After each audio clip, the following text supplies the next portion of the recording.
Okay, right now we're going to do a roof repair on this place. They got a couple shingles missing, broken tabs. This is a 3-tab shingle, so we're going to go replace a couple shingles for these fellas. Okay, here we have a shingle tab that's broken up. Now this will happen in higher winds. These 3-tab shingles, they're inexpensive, but they do have a lower wind resistance rating. Anytime that you have your shingle tab that is blown up like that, a third of the time you're going to have a seam where two shingles come together in the middle there, and you can see the light brown there. That's actually 7/16 aspenite or 7/16 wafer board. Common underlay or the roof deck generally is either 3/8 spruce, 1/2 inch spruce, or 7/16 wafer board. So here we go. We've got this shingle. We want to find out where the shingle ends. So we'll just pry that up with a pry bar, and slowly, because it's kind of cold out, we find that that's the end of the shingle right there. So what we're going to do is we're going to go along and pry the row up above so we can get that shingle out. We're going to pry the shingle that's there, and then we start getting some nails out here. So you go in, I get under, pry up a little bit, push the shingle down, pop your nail out. The nails will generally be always in the same spot. There's a manufacturer's recommended method of installation. Generally they're going to be right above this seam here. So you pull up your shingle here nice and slow because it is cold. They do get brittle. Pop your nail up, push your shingle down, pop your nail out.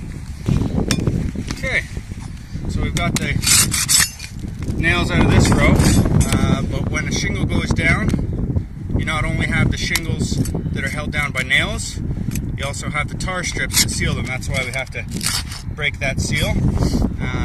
Now this shingle that we're taking out is going to be nailed here along this row, right below the bottom of the next row up, but it will also be hitting this nail too, so we want to clear that out.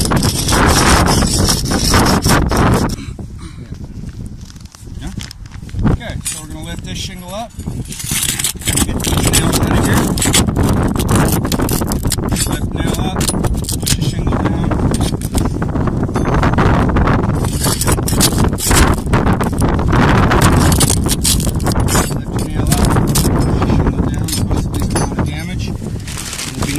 Down after. Lift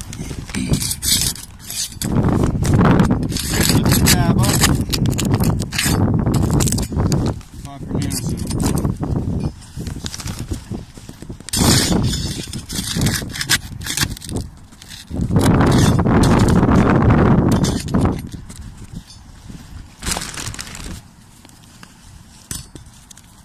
We should be pretty loose there now because we've taken the nails out of here. 1, 2, 3, 4. Generally a 3-tab shingle will have 4 nails in it. And then we also take the row out for the nails of the shingle above.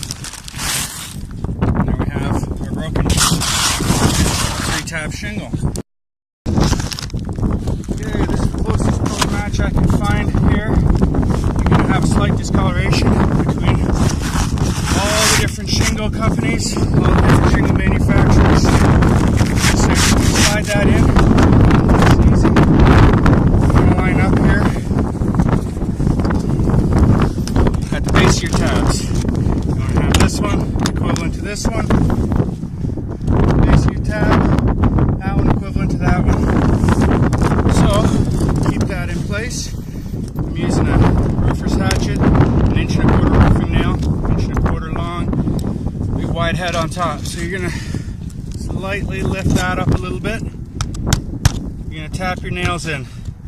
Try not to damage anything else. Curl that up a little bit. It is cold, that's why we're doing it slow. There we go. Just go along, making sure you're still lined up. Slide that up. Tack your nail in. There we are. Slide that tab in. Slide that tab up. Nail down.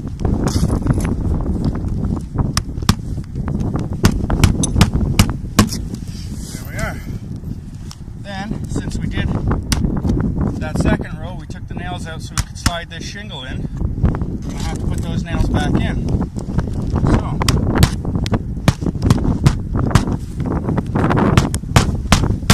those nails back in. We do have a little hole there. We're going to fill that with a sealant later. Lift that tab up. Pop that shingle in.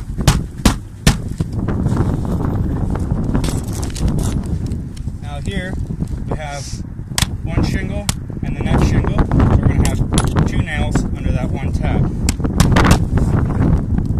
Pull it up slowly. You don't want to break or crack that one because you'll be replacing more shingles. There. Now we've got all our nails in. Although this is up a little bit, we're going to put a sealant in and push that down. You can, if it's pretty cold, you can use a heat gun.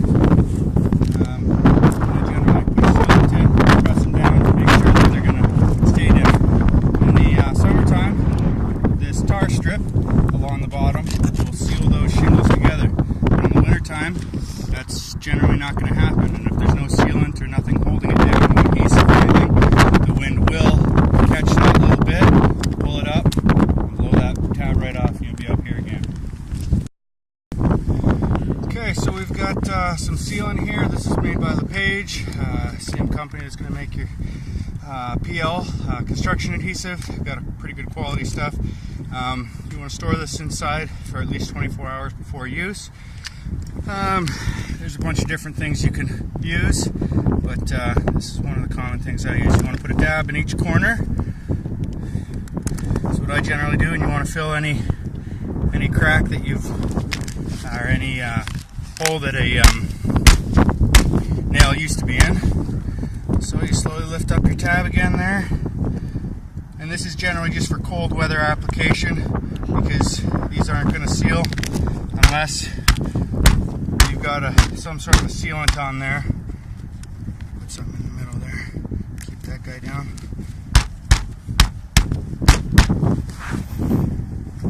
And then any tab that we've moved, we're going to, any tab that we've disturbed, we're going to put some sealant under it because they were sealed by that little tar strip there.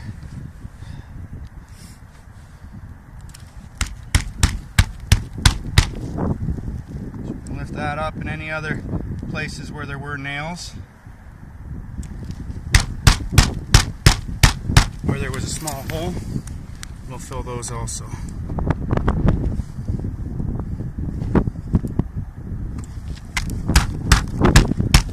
Just for aesthetics, you want to keep that above that line there so you're not seeing all this sealant from the ground.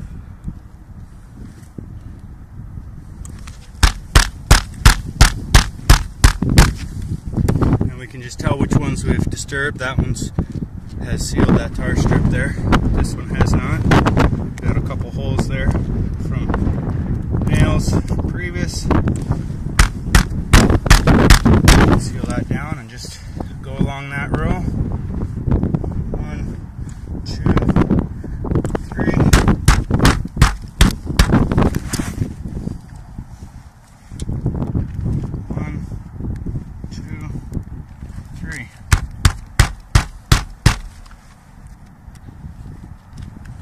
So we haven't disturbed that guy there. We have touched this corner though at some point. So we'll seal that down again. A couple of those are loose. We can